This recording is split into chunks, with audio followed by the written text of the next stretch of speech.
बोलिए सतगुरुदेव भगवान की जय। सर्वश्रेष्ठ गुरुदेव आशुतोष महाराज जी की जय।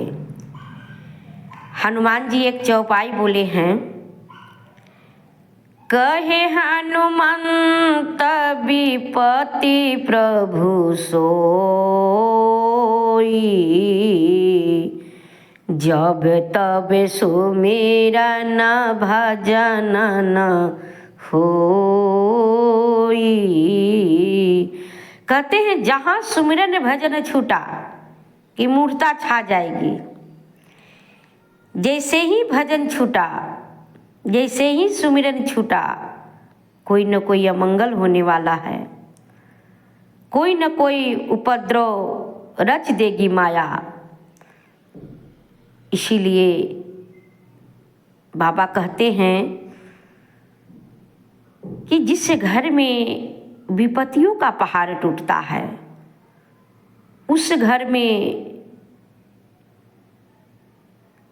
भजन नहीं होता है, परमात्मा का सुमिरन नहीं होता है, उस घर में बहुत बड़ा विपत्ति आने वाला है। भक्तों, ये घर, ये मंदिर मेरा शरीर है और इसी शरीर के अंदर वह परमात्मा विराजमान है। मेरे ही घट के अंदर वह ईश्वर है और इस घर के अंदर ईश्वर है। और जिस घर में भजन ना हो, परमात्मा का शाश्वत नाम लिया नहीं जाता है, सुमिरन भजन नहीं होता है, उस घर में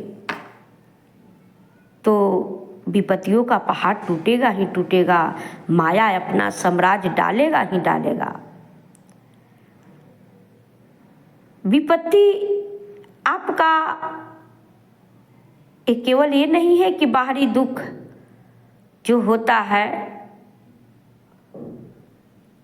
वो नहीं, आपका बहुत भारी विपत्तियों का पहाड़ टूटने वाला है। कहते हैं कि मनुष्य तन में बड़ा भाग से ये मनुष्य का तन मिला है और ये मानव तन अनमोल है। और इस मानव तन में आकर के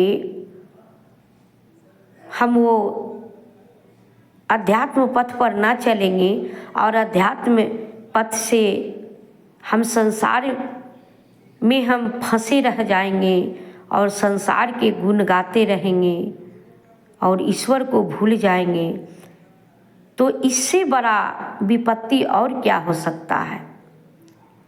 इससे बड़ा कोई विपत्ति हो नहीं सकता है, क्योंकि यहाँ से जैसे ही शरीर छूटेगा, जिस शरीर में हम आए उस शरीर में तो हम सुमिरन भजन किए नहीं, तो जैसे ही शरीर छूटेगा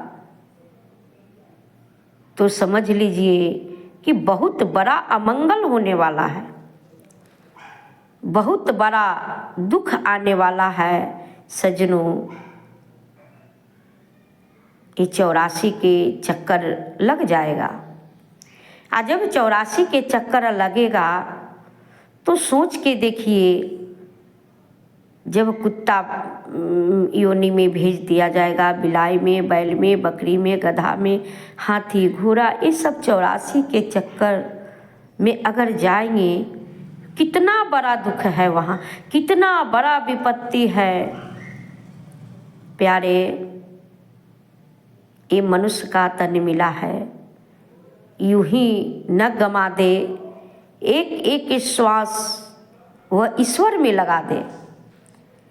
एक एक जो श्वास है वो परमात्मा का शाश्वत नाम में, भजन में लगा दे।